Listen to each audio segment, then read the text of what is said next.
पिताजी, माताजी, स्वामी सुमेधानंद जी, गुरुकुल कार्यकारिणी के कर्मठ सदस्यगण, गुरुकुल के कर्तव्यनिष्ठ अध्यापकगण एवं उपस्थित सभी प्रबुद्ध श्रोतागण, आज के इस भव्यतम कार्यक्रम को सफलतम बनाने के लिए पिछले कई दिनों से बेहद मनोभाव से लगे हमारे बेहद श्रद्धावान स्नातक बंधुओं, शायद आप सभी इस बात से अवगत भी होंगे कि जैसे आप आचार्य जी के शिष्य रहे हैं, वैसे मैं भी इनकी एकमात्र शिष्या रही हूँ। मेरी प्रारंभिक शिक्षा से लेकर उच्चतम शिक्षा तक मेरे आचार्य मेरे पिता ही रहे हैं। तो एक छात्रा होने के नाते मैंने भी अपने आचार्य के विषय में कुछ लिखा है। आप जैसे माता पिता को पाकर गौरवान्वित हैं हम, आपकी छत्र छाया तले पुष्पित और पल्लवित हैं हम।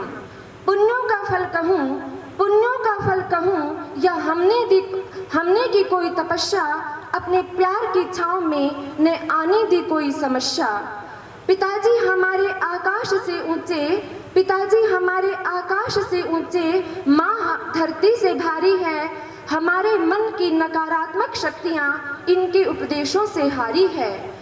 अल्प वेतन में स्वयं थोड़े में गुजारा चलाकर, अपने बच्चों की इच्छाओं को कभी ना दबाकर, अनुशासन में रखकर अपार स्नेह दिया है आपने। हमें स्वयं बढ़ाकर आज इतना ऊंचा किया है आपने। हम कुछ ना होते अगर ना मिलता प्यार आपका, कैसे ये ऋण चुका पाएंगे हमारे जीवन के आधार आपका। विनम्रता, कुशलता एवं लीडरशिप का अनोखा संगम है आप। नेतृत्व के गुणों को समाहित किए विलक्षण व्यक्तित्व हैं आप। कर्तव्य के प्रति पूर्ण समर्पित, अपने कार्यों में रहते हमेशा अप टू डेट। हृदय है स्वच्छ, मन है पवित्र, अनुकरणीय चरित्र ना रखते किसी से हेट। की है हमेशा अपार मेहनत, जीवन है खुली किताब। कभी न चाह रखी ऐसी, मिले मुझे कोई खिताब। लेकिन आज जो खिताब हमारे इन स्नातक बंधुओं ने दे दिया है, वो खिताब शायद ही किसी गुरु को मिला होगा। परिश्रम जिनके रक्त में, पुरुषार्थ जिनका जीवन है, हमेशा अपने विद्यार्थियों में रमता जिनका तनमन है। आज ऐसे सर्वगुण संपन्न छात्रों ने सम्मानित किया है आपको। श्रद्धा व स्नेह में पूर्ण समर्पित तन मन धन भी दिया है आपको। अब कुछ शब्द अपने बंधुओं के लिए मैं बोलना चाहूंगी। कुछ कार्य ऐसे होते हैं जिनका आभार व्यक्त नहीं किया जा सकता। कृतज्ञता व्यक्त करने के लिए शब्द भी कम पड़ जाते हैं। आज का ये बेहद सुंदर एवं भव्य अभिनंदन समारोह भी इसी श्रेणी में आता है। इस भव्यतम कार्यक्रम के लिए हमारे पास शब्दों का अभाव है। मेरे आदरणीय ज्येष्ठ एवं कनिष्ठ भ्राताजन, हमने ऐसे कार्यक्रम की, सच कह रही हूँ, बिल्कुल कल्पना नहीं की थी। जैसा आयोजन आपने किया, आज हमारा मन अभिभूत है और हृदय में आपके प्रति बेहद सम्मान व अपनत्व। इस भारत देश में शायद ही पूर्व छात्रों की ओर से अपने आचार्य के सम्मान में ऐसे अभिनंदन का आयोजन किन्हीं छात्रों ने किया होगा। वास्तव में किसी आचार्य की श्रेष्ठ पूंजी उनके सुयोग्य विद्यार्थी होते हैं। आज वो अनमोल पूंजी आपके रूप में अपनी ईमानदारी व कर्तव्य निष्ठा से यत्र तत्र अपनी आभा व सुगंध बिखेर रही है। बहुत बार सोचती थी, ये मेरे मन की बात है, बहुत बार सोचती थी कि पिताजी ने अपना अधिकतम समय गुरुकुल में लगा दिया, उन्हें क्या मिला। कुछ लोगों ने आरोप लगाए, कभी आराम करके नहीं देखा, कभी घूम कर नहीं देखा, समयाभाव के कारण कभी परिवार की तरफ नहीं देखा। लेकिन आज जब मैं आपके कार्यक्रम में आपकी असीम श्रद्धा भक्ति को देखती हूँ, तो सोचती हूँ कि जो स्नातकों के रूप में अनमोल रत्न पिताजी को मिले, वो रत्न तो विरले ही व्यक्तियों को मिलते हैं। अपने यशस्वी पिता के कारण, अपने इन अमूल्य भाइयों की गौरवशाली बहन होने का अभिमान रखती हूँ। अंत में हम तीनों भाई बहनों की तरफ से एवं संपूर्ण परिवार की तरफ से आप सभी बंधुओं का अंतर्मन की गहराइयों से पुनः पुनः हार्दिक आभार एवं अभिनंदन। मैं परमपिता परमेश्वर से प्रार्थना करती हूँ कि मेरे बंधुवर दीर्घ, स्वस्थ, यशस्वी, तेजस्वी दीर्घायु को प्राप्त करें। जिस किसी भी कार्य क्षेत्र को अलंकृत करें वहां उन्हें हमेशा यश मिले एवं उत्तरोत्तर वृद्धि और उन्नति को प्राप्त करें। धन्यवाद। की अध्यक्षता कर रहे हैं, वो यहाँ इस गुरुकुल के स्नातक भी रहे हैं और अब वर्तमान में प्रधान भी हैं।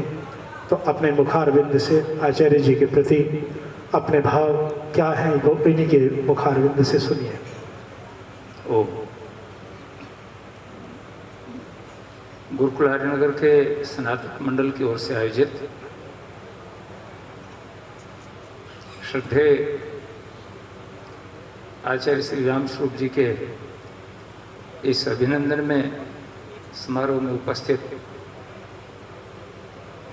उनकी अर्धांगिनी और हम सब की पूज्या श्रद्धेय माता अमृतबाला जी, मंच पर उपस्थित हमारी गुरुकुल कार्यकारिणी के सभी पदाधिकारी तथा अन्य सम्मानित सदस्य वृंद, गुरुकुल के सभी स्नातक, यहाँ उपस्थित सभी सम्मानीय सज्जन वृंद, श्रद्धेया मातृशक्ति, बहुत देर से आप तप रहे हैं, मौसम भी गर्मी का है और कई बार वकील साहब कह रहे थे लोग चले गए, मगर नहीं, शेरे की कटाई के बार बार के घूम रहे हैं, उठे आ जाना। तो भोजन की प्रतीक्षा में भी आप होंगे, भूख भी लगी हुई है। बंधुओं, नीति का एक श्लोक है, अधमा धनम इच्छन्ति धनम मानम च मध्यमा उत्तमा मानम इच्छन्ति मानो ही महताम धनम। अधम प्रवृत्ति के लोग घटिया से घटिया काम करके धन की इच्छा करते हैं, चाहे देश के साथ धोखा करना हो, चाहे समाज के साथ धोखा करना हो, चाहे किसी पर अत्याचार अन्याय करना, उनको धन चाहिए। अधमा धनम इच्छन्ति धनम मानम च मध्यमा। मध्यम बीच कैटेगरी का आदमी सोचता है कि मेरी इज्जत भी बची रहे, 2 पैसे भी कमा लूंगा।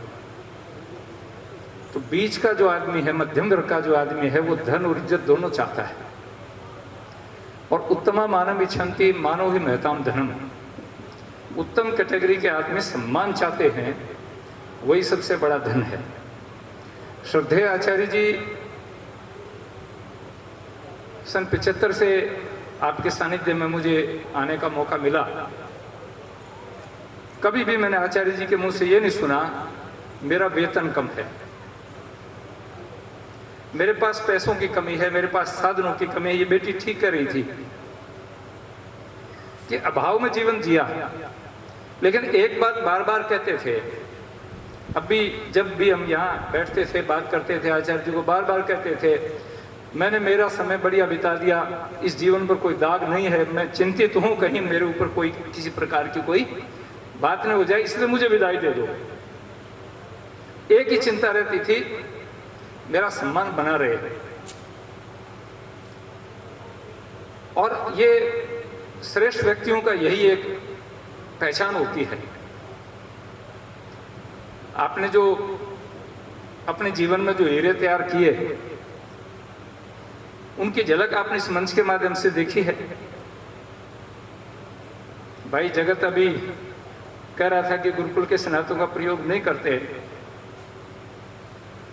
बंधु, वो प्रयोग किया भी जाता है, प्रयोग स्वयं भी किया जाता है। दोनों ही बात है, ताली एक हाथ से नहीं बजती है, दोनों से बजती। इसलिए हम सब मिलकर इस काम को करेंगे। इस कमेटी का अध्यक्ष मैं हूं और मैं आपके साथ यहाँ रहा हूं, इसलिए हम सब साथ मिलकर के इस काम को करेंगे। ये जो बाकी अन्य सदस्य हैं ना समिति में, इनको तो हम जबरदस्ती खींच के लाते हैं, जबरदस्ती। चाहे सुभाष जी हैं, कर्नल साहब हैं, वकील साहब हैं, या और पीछे जितने भी लोग बैठे हैं, इनको जबरदस्ती खींच करके लाते हैं। आचार्य जी ने और स्वामी देवानंद जी महाराज ने अपने जीवन से सींचा, उसको हम और अधिक सिंचित करें।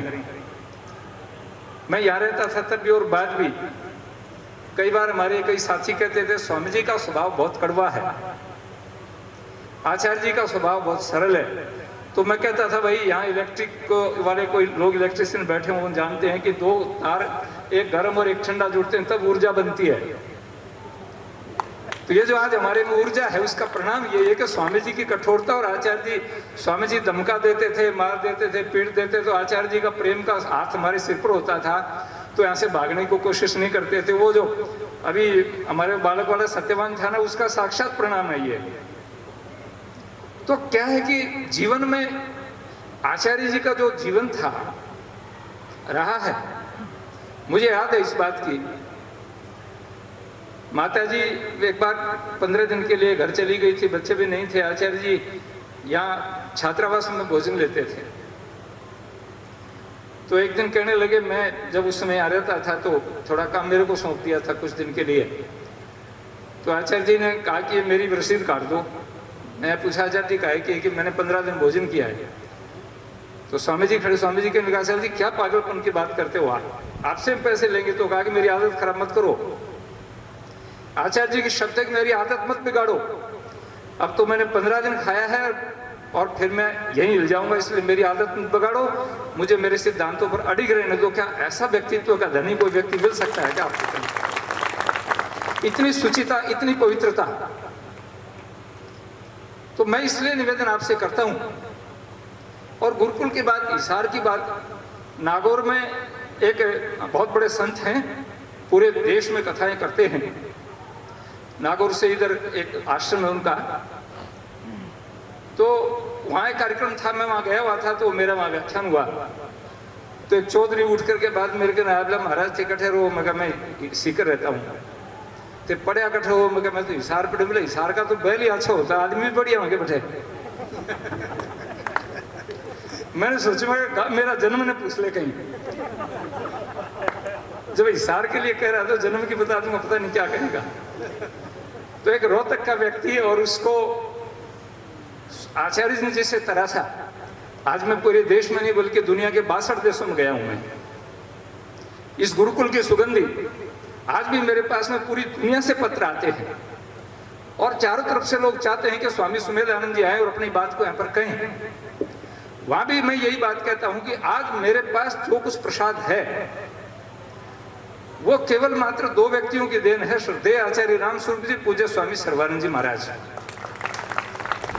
इनके आशीर्वाद से ही आज मैं जहां भी पहुंचा हूं, चाहे पार्लियामेंट में मैं कहीं बोलता हूं तो मैं आप दोनों का जिक्र करता हूं। कई बार मैंने आचार्य जी से निवेदन किया है कि आप गुरुकुल से बाहर निकलें। मेरा मन था कि मैं आपको यहां से, हिसार से बाहर देश के विभिन्न स्थानों पर, विदेशों में भी आपके कार्यक्रम आयोजित करवाऊं, लेकिन आपने कहा कि नहीं, मैं गुरुकुल नहीं छोड़ूंगा। ये आप सोच सकते हैं क्या कोई व्यक्ति किसी आदमी को ऑफर दे कि मैं आपको विदेश घुमा देता हूं, मैं आपको देश के अनेक स्थानों पर घुमा देता हूं, वो कहे कि नहीं गुरुकुल नहीं छोड़ूंगा। आप इसी से अनुमान लगा सकते हैं कि गुरुकुल के प्रति आचार्य जी का कितना मन है, कितनी भावनाएं हैं। तो इनका आशीर्वाद, इनका प्रेम, इनका स्नेह जब तक इनका जीवन है तब तक इसी प्रकार बना रहेगा। मुझे तो पूर्ण विश्वास है ये कि आपके आशीर्वाद के बिना यह संस्था पल्लवित पुष्पित नहीं हो सकती।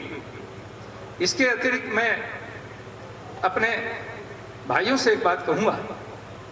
महर्षि दयानंद सरस्वती ने सत्यार्थ प्रकाश की रचना की तो प्रथम समोल्लास तो परमेश्वर के नामों की व्याख्या है। उसके बाद में उनका जो सत्यार्थ प्रकाश प्रारंभ हुआ तो सत्यार्थ प्रकाश के द्वितीय समोल्लास में उन्होंने शिक्षा का विषय प्रारंभ किया, तो वहां उन्होंने एक वाक्य लिखा है, मातृवान पितृवान आचार्यवान पुरुषो वेदः। और उसकी व्याख्या करते हुए स्वामी दयानंद सरस्वती महर्षि जी लिखते हैं, धन्य है वे संतान जिनके माता पिता विद्वान, धर्मात्मा, चरित्रवान और परोपकारी हैं। श्रद्धेय आचार्य जी में 4 गुण हैं। ये संतानें भी धन्यवान है और हम मानस पुत्र हैं। 2 प्रकार की संतान हुआ करती हैं, एक शरीर की संतान होती है, एक मानस संतान होती है।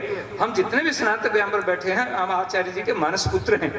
तो हमारा सौभाग्य है कि इन गुणों से संपन्न जो ऋषि दयानंद की कसौटी पर पूरा उतर सकता है कोई व्यक्ति, स्वामी दयानंद एक ऐसे स्वर्णकार थे, उस पर खरा उतरना हर आदमी के बस की बात नहीं है, लेकिन एक आचार्य में जो गुण होने चाहिए, एक पिता में जो गुण होने चाहिए, वो गुण आचार्य जी के अंदर हैं। तो मैं अपने सभी स्नातक साथियों से एक निवेदन करूंगा कि कल भी मैं 6 बजे यहाँ पर आ गया हिसार में, और हिसार आकर के माने कर्नल साहब के साथ राम कुमार जी और वकील साहब को मैंने बुला लिया और बैठ करके मैंने कहा गुरुकुल के संदर्भ में कुछ चर्चा करनी है।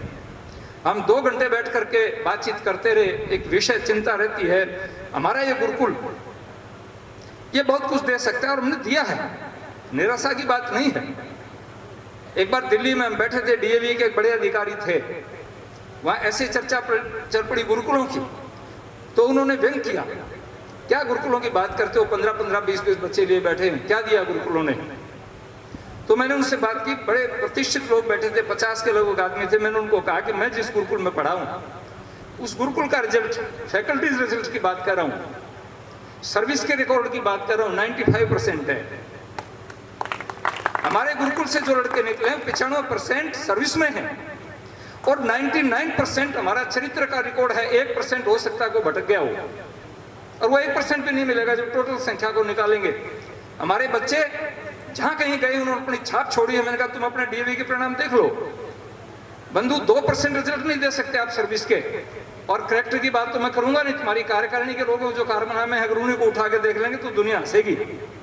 इसलिए गुरुकुल ने जो काम किया है पूरे देश में नहीं दुनिया में, आज आचार्य जी हमारे ब्रह्मा विद्यालय में पढ़े हुए स्नातक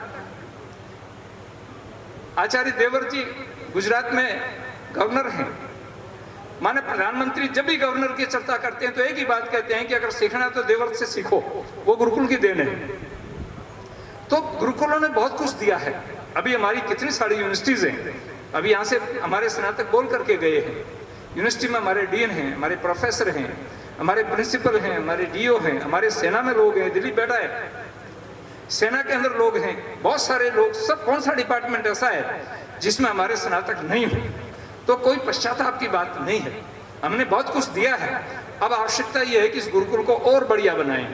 तो सारे स्नातकों से मैं निवेदन करूंगा, आप लोग आए हैं आज इकट्ठे बैठ करके थोड़ी सी योजना बनाओ।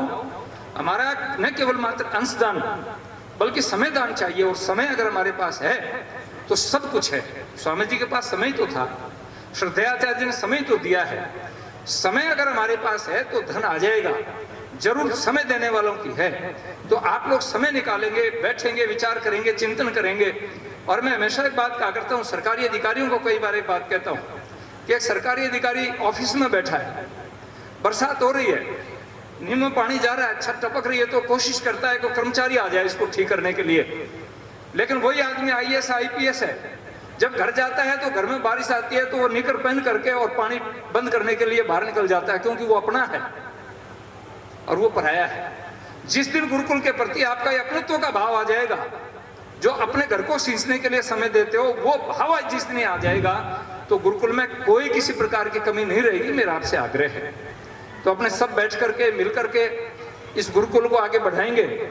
और गुरुकुल शिक्षा पद्धति के अंदर जो विशेषता है वो दुनिया में कहीं नहीं है। हम सरकारी नौकर बना सकते हैं और बहुत कुछ बना सकते हैं, लेकिन जीवन निर्माण करने की एक विधा है, वो केवल मात्र इसी गुरुकुल शिक्षा पद्धति में है। तो मेरा तो आपसे निवेदन है, हम सब लोग बैठ करके, आप आए हैं, आप थोड़ी देर बैठेंगे, मैं आपसे निवेदन करूंगा कि कुछ समय मुझे देंगे। आप अभी भोजन कर लें, जल्दी भागने की कोशिश मत करो, ये दुनिया तो ऐसे ही चलेगी। कालो अश्व वहती, समय रूपी घोड़ा दौड़ रहा है, ये दौड़ता चला जाएगा। और इस समय में हम अगर कुछ अच्छा कर जाएंगे तो हमारी आत्मिक शांति के लिए भी, और समाज भी ये कहेगा कि इस व्यक्ति ने अपने जीवन में कुछ किया है। तो कुछ देर भोजन के बाद मैं निवेदन आपसे करूंगा कि आप आधे घंटे का समय मुझे देंगे, ये यज्ञशाला में अपने बैठेंगे, भावी योजनाओं के बारे में कुछ बातचीत करेंगे, ये मेरा आपसे आग्रह है। और क्योंकि मैं समय अधिक नहीं लूंगा, बहुत समय हो गया। श्रद्धेय आचार्य जी, इस लंबी उम्र के अंदर भी हमारी तो आदत बन गई है, पार्लियामेंट में तो हम 10-10 घंटे बैठते हैं, और भाषण सुनने की भी आदत बन गई है, शोर शराबे में बोलने की भी आदत बन गई है। वहाँ आदत बन गई, हम सुबह सुनने के लिए बैठते हैं, सायंकाल तक सुनते रहते हैं, गालियाँ भी सुनते हैं और अच्छी बात भी सुनते हैं। तो लेकिन आचार्य जी इतने समय से बैठे हैं, माता जी इतने समय से बैठी हैं, ये बहुत बड़ी बात है, उनका आशीर्वाद हमें लेना है। और फिर हम पत्र पुष्प इनको अर्पित भी करेंगे। हमारे स्नातकों ने भी आचार्य जी को कुछ भेंट करने की बात की है, इस बारे में मुझे नहीं बताया गया। मैंने आकर के पूछा इंद्रदेव से क्या कुछ दे रहे हो, कि कुछ से राशि भी देंगे, कुछ और भी देंगे, तो मैं उसमें शामिल नहीं हो पाया। अभी यहाँ आकर के मन में आया कि मुझे भी कुछ देना चाहिए। वैसे आचार्य जी के लिए पैसे का कोई महत्व नहीं है, कभी भी आचार्य जी की गणना पैसे के से मत करना कभी भी, वो भी कम है। श्रद्धेय स्वामी उमानंद जी महाराज क्या करते थे? स्वामी उमानंद जी महाराज कहा करते थे कि स्वामी दयानंद सरस्वती को हम अपने चमड़े की जूती पहना दें तो भी हम उनके कृतज्ञ नहीं, एहसान को नहीं उतार सकते। वही बात मैं अपने लिए कहता हूँ, श्रद्धेय आचार्य जी के एहसान को कोई व्यक्ति उतार नहीं सकता। लेकिन अंत में एक बात और कहूंगा, चाणक्य बहुत कड़वा लेखक हुआ है। चाणक्य एक बात कहता है कि सब पापों का प्रायश्चित हो सकता है, लेकिन कृतज्ञता का कोई प्रायश्चित नहीं है। जो आदमी कृतज्ञ है उसको पाप से छुटकारा कभी नहीं मिलेगा। इसलिए माता पिता के प्रति जो व्यक्ति कृतज्ञ नहीं है वो आदमी कभी सुखी नहीं हो सकता। मैं आपसे निवेदन करूंगा, इसलिए अपने माता पिता और श्रद्धेय आचार्य जी, इन्होंने तो दोनों भूमिका निभाई है, यहाँ ये तीनों भूमिकाएं निभाई हैं बच्चों के साथ में, तो इनके प्रति कृतज्ञ रहना हम सबका कर्तव्य बनता है, और कर्तव्य बहुत ही मानवता है, यही मनुष्य का की पहचान है। तो मैं आशा करूंगा कि इनके मैं मेरी ओर से 11,000 की राशि आचार्य जी आपको भेंट करूंगा, बाकी स्नातक अलग करेंगे। मैं अधकचरा सा हूँ, पूरा स्नातक नहीं था, लेकिन आपने मुझे जो उंगली पकड़ करके बोलना सिखाया, कर्मपाल जिस बात को कह रहे थे वो बात ठीक है कि आपसे मैंने जो कुछ सीखा, आपसे बोलना सीखा, आपने से संस्कार सीखे, आपने से वेद पाठ सीखा, आपसे संस्कृत साहित्य सीखा, आपसे व्याकरण पढ़ा, ये सब कुछ जो कुछ भी है ये आपकी कृपा से है। इस बार मैंने सांसदों को प्रेरित किया और 27 सांसदों ने संस्कृत में शपथ ली। ये सबने कहा कि ये कैसे 27 सांसद शपथ ले गए, मैंने जिसको भी कहा उसी ने संस्कृत में शपथ ली। तो ये आपका ही प्रताप वहां पार्लियामेंट में भी झलक रहा था। बहुत बहुत धन्यवाद। ओम शांति। बड़ी जिनके इंतजार में बैठे थे कि मुंह से क्या क्या शब्द निकालेंगे,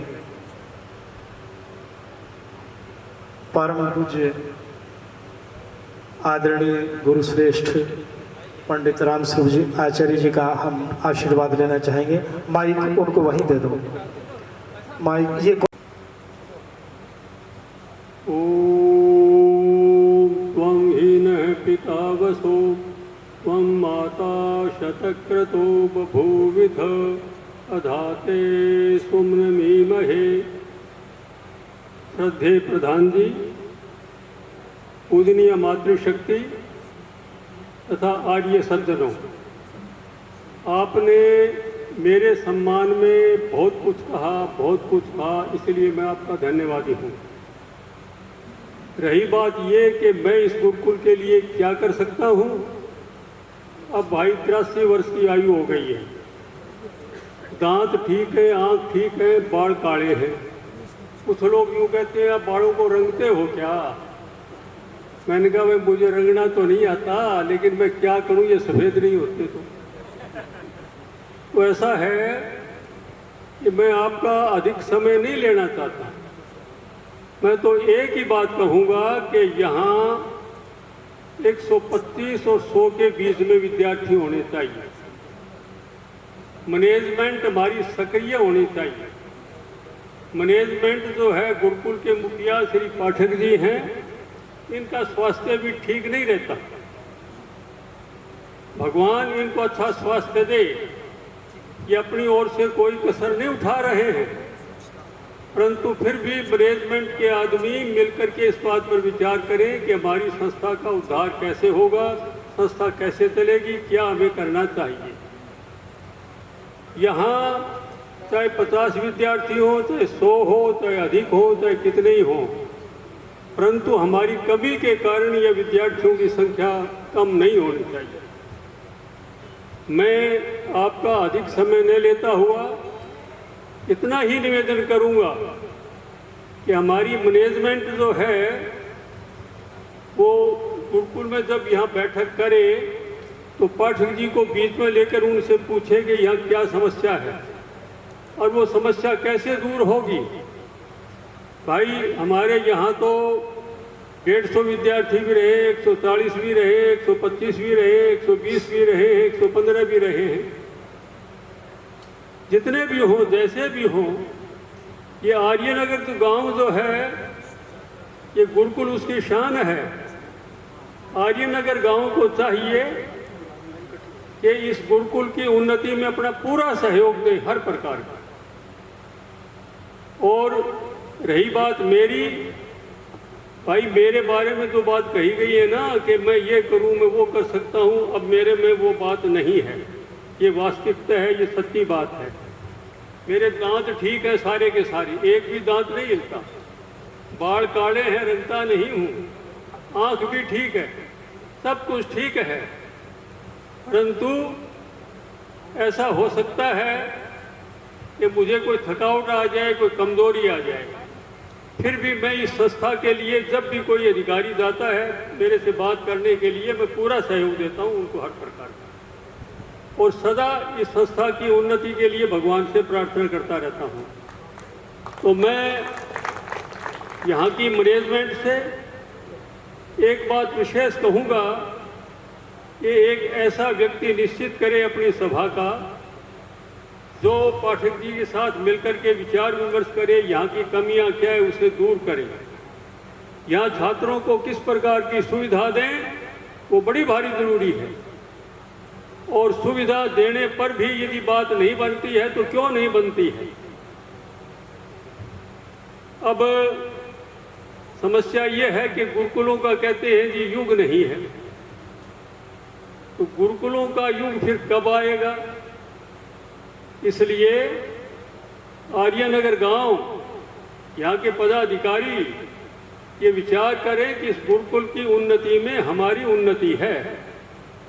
मैं आपका समय अधिक न लेता हुआ यही कहूँगा कि यहाँ संख्या जो है 100 से कम नहीं होनी चाहिए। यहाँ विद्यार्थियों को जो सुविधा मिलनी चाहिए वो मिलनी चाहिए। यहाँ न्यूनता क्यों है इस पर विचार करना चाहिए। पाठक जी का स्वास्थ्य भी ठीक नहीं रहता है। मैं आप ये कहेंगे देखो क्या निराशा की बात कर रहे हो, इनका भी उत्साह बढ़ाना चाहिए आकर के यहाँ। और मैनेजमेंट अपने 3 व्यक्ति ऐसे तैयार करे तो गुरुकुल में आकर के इस पर विचार करे कि गुरुकुल की शिक्षा व्यवस्था कैसे सुधरे और हमें क्या करना चाहिए। भाई मैंने 60 वर्ष लगातार पढ़ाया है, 60 वर्ष। 4 वर्ष दयानंद ब्रह्म महाविद्यालय में और 56 वर्ष इस गुरुकुल में।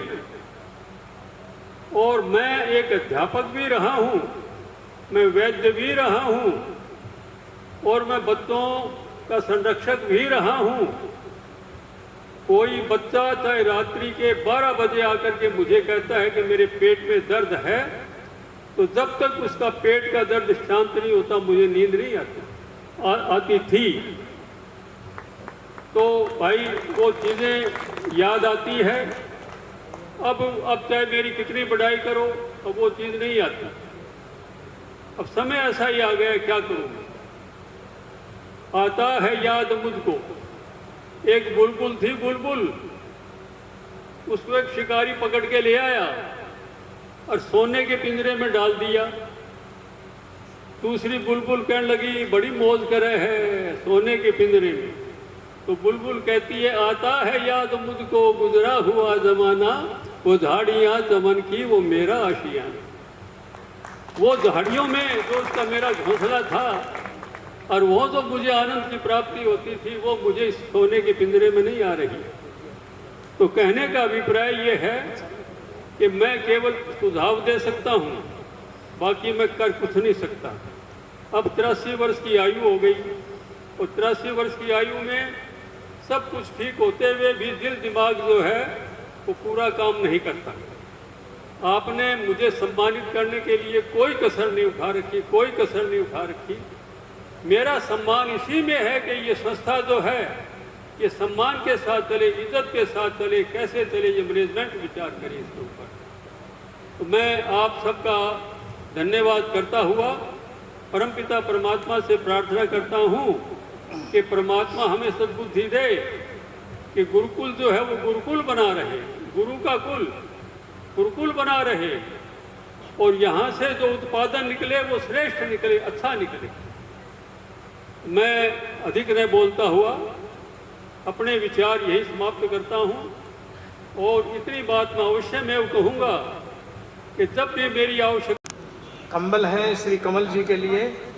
हाँ, कंबल, सर्दी आ रही है, बड़ा कंबल है, आगे आएगी सर्दी। सभी हाथ लगाओ एक बार, ये इनको लगाने दो, इनका कार्य है। इसके बाद श्रुति कल्याणी, श्रुति कल्याण, हाँ, विराट, ये भी मंच पर आ जाएं।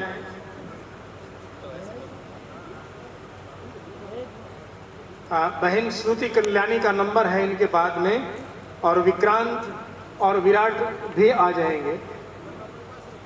सम्मान का कार्यक्रम चलता रहना चाहिए। सम्मान से व्यक्ति को उत्साह मिलता है, ऊर्जा मिलती है, और एक अधिकारी को अधिकार देना। इसके बाद बहुत ही विजेंद्र भारती जी, इसके बाद विजेंद्र भारती अपने परिवार के साथ, भले पूरे परिवार से, गरिमा, सुचेता, अनुराग, यस मैम, सभी आ जाओ। और गुरुकुल के वर्तमान स्टाफ द्वारा भी आचार्य जी को सम्मानित किया जाएगा। वो इसके बाद यहाँ तैयार रहें। स्टाफ सदस्य वर्तमान स्टेज के पास। ये जिस आचार्य वर्य ने इतना तप किया, तो उनके परिवार का ध्यान रखना, मान सम्मान करना, ये भी हम सदस्य गुरुकुल का वर्तमान स्टाफ गुरुकुल तैयार रहे, पुकारने के साथ आ जाएंगे। वहाँ जी धन्यवाद। अभी कहने के साथ बीच में एक और है। और इसके पश्चात मेरा निवेदन है माता श्री से, माता अमृत बाला जी से, कि वो भी आ गए। माता जी को आप लोगों ने सम्मानित करना है। आदरणीय माता जी,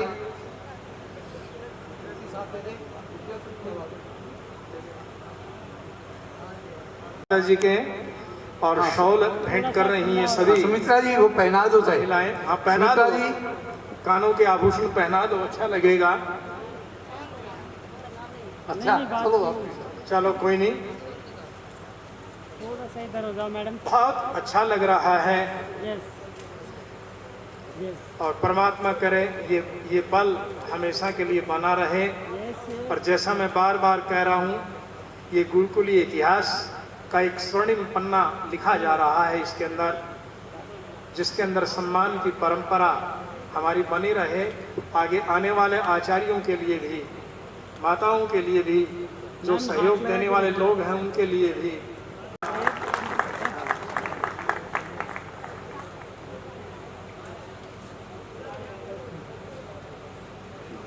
गुरुकुल का वर्तमान स्टाफ, गुरुकुल का वर्तमान स्टाफ मंच। इसके बाद तैयार रहें डॉक्टर अनिल कुमार कीर्तान, संदीप, यशवंत, बलवान राखी। हो गया। आगे माल्यार्पण के लिए वेद प्रकाश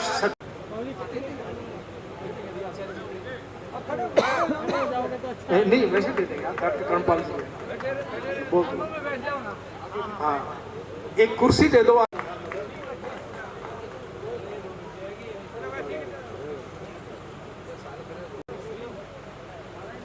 ये मालाएं ले जाओ।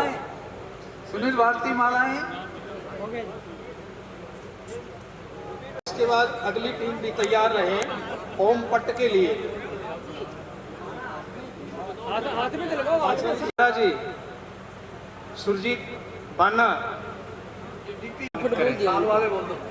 उत्तरीय वस्त्र के लिए अगली टीम। सुन जी, रामफल प्रभाकर जी, रामफल प्रभाकर जी गुलाटी से ये आ जाए, उत्तरीय वस्त्र प्रदान। और अगली टीम भी तैयार रहे श्रीफल के लिए। श्री कृष्ण जी रोहतक से, बम विवाह से, महिपाल जी आ रही है, शेर सिंह जी, संजीव जी, पुण्य पर्व बना दिया है, ठीक है। भैया इधर आ जाओ। आपकी वीरवर जी ओबरा, बलवान जी राखी, महिपाल जी, बातें लग रहे हो, बातें लगते रहना, जल्दी आप। 7-10 ग्राम का तैयार करवाया है, स्वामी जी की रहनुमाई में रहेगा ये। वेदवर जी साथ रहेंगे, सत्यवान बालक, विजय।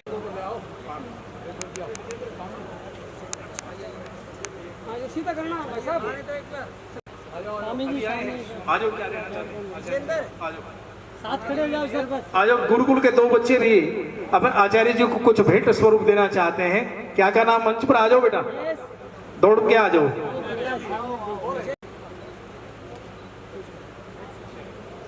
एक फोटो ले लें और 2 थैली भेंट करनी है। उसके लिए बलवान जी गुलाटी, गणेश जी, इधर मुकेश जी, आचार्य इंद्रदेव जी। हाथ नहीं लगाओ सर। अच्छा स्वामी जी रह गए ना इधर। वेट वेट वेट कहाँ खड़े हो जाओ। हम यहाँ जाओ बिल्कुल बस बस। वेट थोड़ा स्माइल है, स्माइल करते हुए। ओके जी।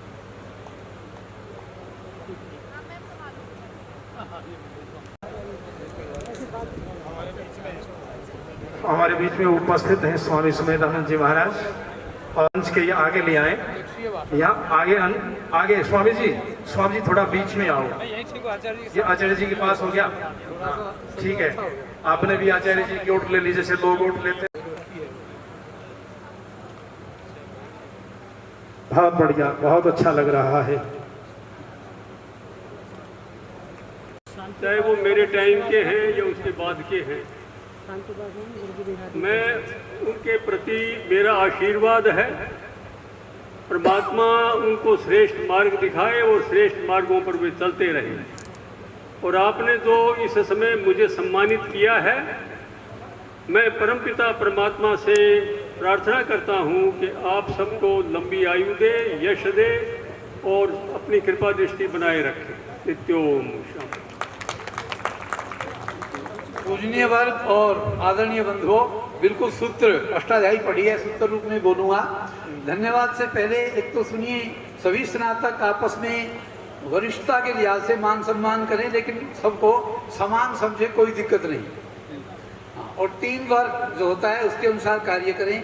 एक गुरुकुल परिवार अपना एक ग्रुप है, व्हाट्सएप ग्रुप, उसमें थोड़ा सा संशोधन या आपकी सभ्यता। ग्रुप फोटो बाद में करें। ओम द्यौः शांति अंतरिक्षं शांति वनस्पतयः शांतिर्विश्वे देवाः शांतिर्ब्रह्म शांति सर्वं शांति शांतिरेव शांति सामा शांतिरेहि। ओम शांति शांति शांति। तो ग्रुप फोटो ये सही तरीका है, अपने जान पहचान के, अपने साथ पढ़ने वालों के। पहले 10-5 आओ और आके बैठो, हो गया, आ जाओ। 64 से और 76 सूचना है। भोजन के लिए बराबर में जो हॉल है, बड़ा जो कमरा है भोजन के लिए, उसमें पहुंचेंगे सभी। भोजन की तैयारी। स्नातक जो पुस्तक लें, ये बहुत बढ़िया पुस्तक है, इसका स्वाध्याय करें। सभी स्नातक पुस्तक लें और उसको पुस्तक को पूरी पढ़ें। बहुत बढ़िया पुस्तक लिखी गई है ये, इसके अंदर जो है कि जरूर पढ़ें आप। धन्यवाद।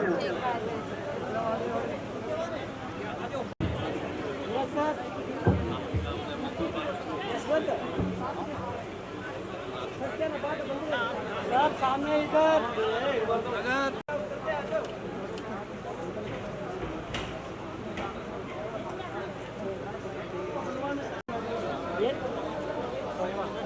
सर, सभी इधर इसके देख तो नहीं रहा इधर।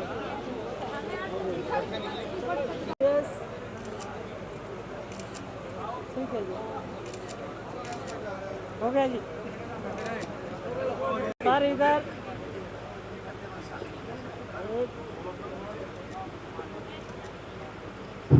थैंक यू जी। स्नातक बंधुओं सभी गाड़ियों वाले हैं और कुछ तो लाए, इसीलिए भी जगह नहीं मिलेगी, कहीं खड़ी कहाँ करेंगे, भीड़ हो जाएगी। है सबके पास, तो जो जिस रूप में आए हैं हिसार जाने। हे ज्ञानवान भगवन, हमको भी ज्ञान दे दो। हे ज्ञानवान भगवन, हमको भी ज्ञान दे दो। करुणा के 4 छींटे करुणा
बुद्धि का दान दे दो, करुणा के चार छींटे करुणा निधान दे दो।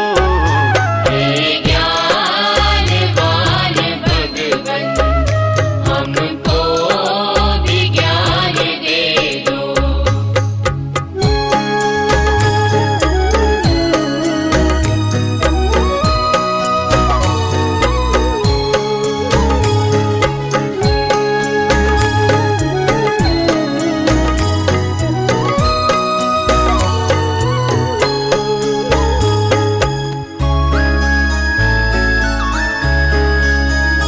अपनी मदद हमेशा खुद आप कर सके हम, अपनी मदद हमेशा खुद आप कर सके हम, खुद आप कर सके हम। इन बाजुओं में शक्ति हे शक्तिमान दे दो, करुणा के चार छींटे करुणा निधान दे दो।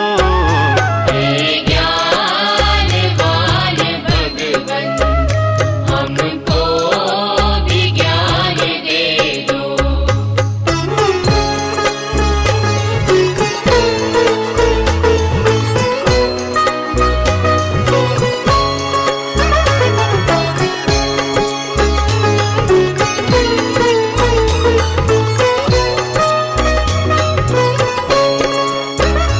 उपकार भावना से निर्भीक सत्यवाणी, उपकार भावना से निर्भीक सत्यवाणी, निर्भीक सत्यवाणी। मीठे ही शब्द बोले ऐसी जबान दे दो, करुणा के चार छींटे करुणा निधान दे दो। हे ज्ञानवान भगवन हमको भी ज्ञान दे दो।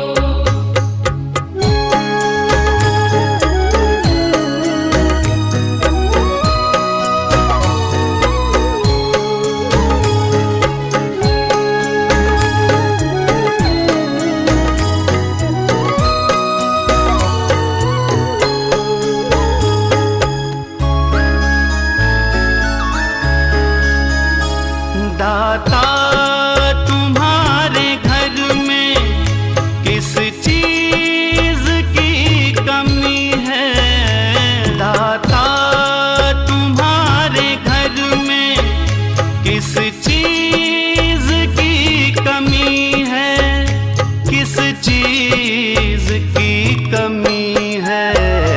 चाहो तो निर्धनों को दौलत की खान दे दो, करुणा के चार छींटे करुणा निधान दे दो। हे ज्ञानवान भगवन हमको भी ज्ञान दे दो।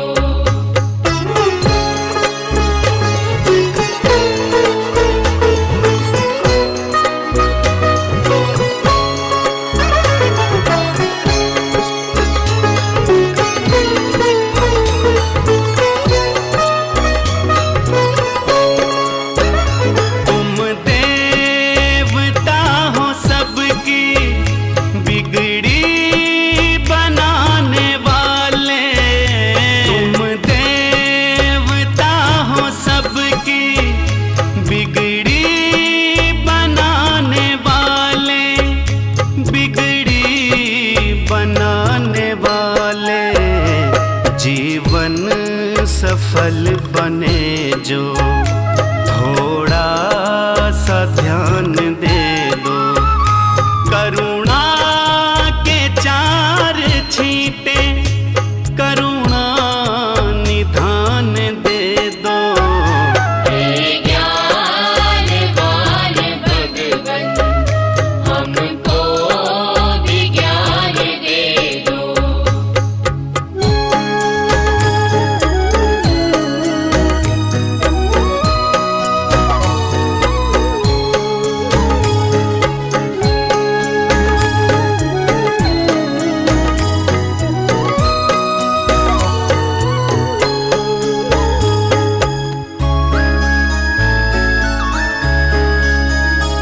डर है पथिक तुम्हारा रास्ता न भूल जाए।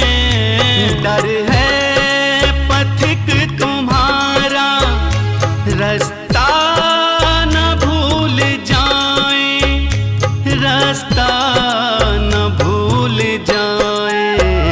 भक्तों की मंडली में हमको भी स्थान दे दो, करुणा के चार छींटे करुणा निधान दे दो। हे ज्ञानवान भगवन हमको भी ज्ञान दे दो।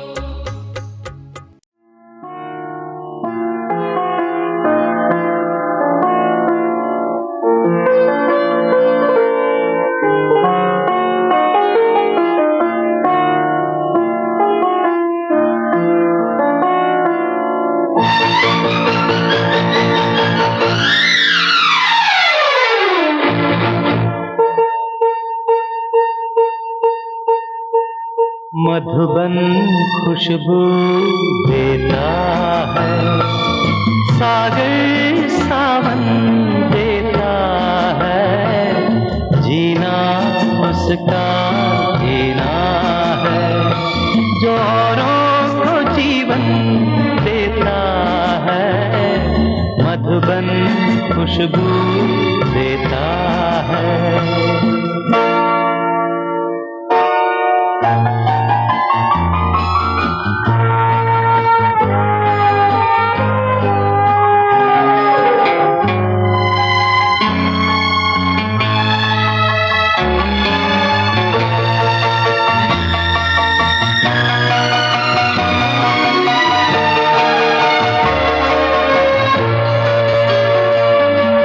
सूरज ना बन पाए तो बन के दीपक जलता चल।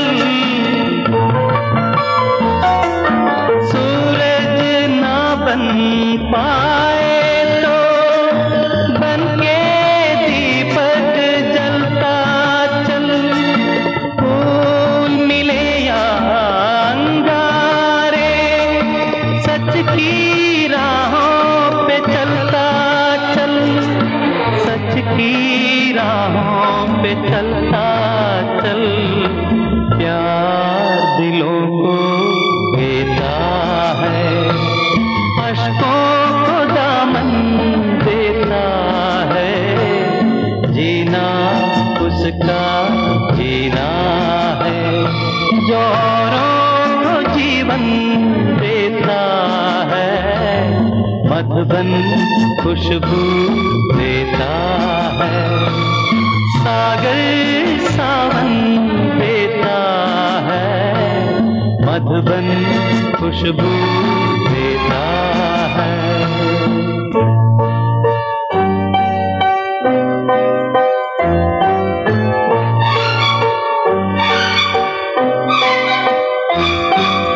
चलती है लहरा के पवन के साथ सभी की चलती रहे।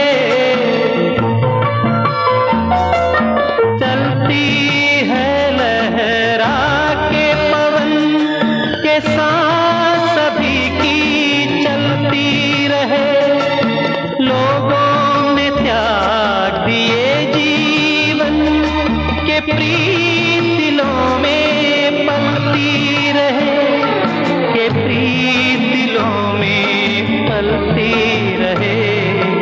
दिल वो दिल है जो औरों को अपनी धड़कन देता है, जीना उसका जीना है, जो औरों को जीवन देता है। मधुबन खुशबू देता है, सागर सावन देता है। मधुबन खुशबू देता है।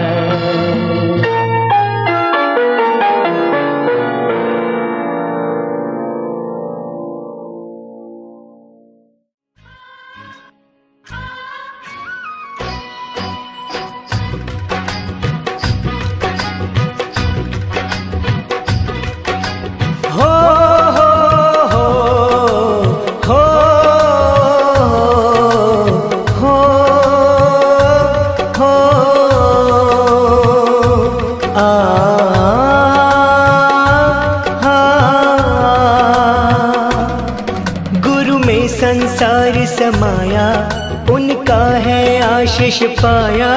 प्रभु ने खुद से भी ऊंचा गुरु का है स्थान बताया। ये गुरुवर तो ज्ञान के सागर है, इनसे ही जन्नत है। ये गुरुवर तो ज्ञान के सागर है, इनसे ही जन्नत है। गुरु में संसार समाया, उनका है आशीष पाया। प्रभु ने खुद से भी ऊंचा गुरु का है स्थान बताया। ये गुरुवर तो ज्ञान के सागर है, इनसे